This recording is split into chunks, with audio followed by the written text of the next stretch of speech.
Welcome to step 8 of the Clarity tutorial. In this segment, we'll go over how to set up and distinguish between self-generated and third-party lead sources within Clarity. Let's get started. Go to clarity-crm.com. Enter your login information and let's go to the home page. Under the Home tab, there's a Manage menu item at the top. Expand the Manage tab by selecting it and then click on Lead Source in the menu list. This is the Manage Lead Source window. We don't have anything listed here yet, but I'll show you how to do that in a moment. First, let's define a few types of leads. Self-generated leads. This type of lead happens when you or your team manually adds their own leads to the system.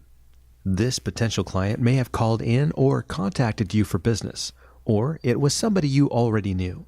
In either case, it was generated entirely by your team's resourcefulness. Third-party lead. These are primarily purchased from an outside distributor who offers leads to you or your team at a cost per lead. These leads, especially when you are getting them from more than one source, are something that you want to track through your system to see which are most effective.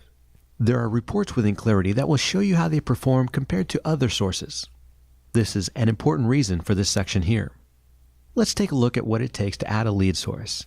Click on Add Source. Here's a quick little scenario so you can picture how this works. Let's pretend we are a mortgage broker buying client leads from a third-party source like LendingTree. LendingTree is a couple different types of leads, so we'll call this one LT2. Now let's fill in the blanks. LendingTree Tier 2 at the top, LT2 for an alternate title. We've established this as a retail source.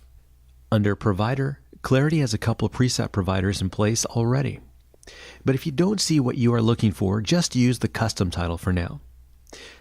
The cost per lead is $10.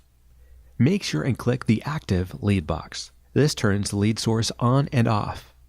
The users listed below the active box should be everyone on your team eligible to receive leads. You must highlight their names if you want them to get leads from this source. Hold the Control button down to make multiple selections. Once complete, click Add Lead Source at the bottom and then click Close. From our example lead we just added, the list has now been updated as you can see here. To the right of each lead source, you have options to manage the lead information as needed or delete the source. Well, that's pretty much it. You can add as many lead sources as you want, and if you're not using one, just uncheck the active box. Let's move on to step 9 and talk about distribution options. This is a kind of fun thing that Clarity does for those of you dispersing leads to your team and want to create a sense of urgency and fair competition. As always, please feel free to contact support with additional questions, and thank you for building your business with Clarity.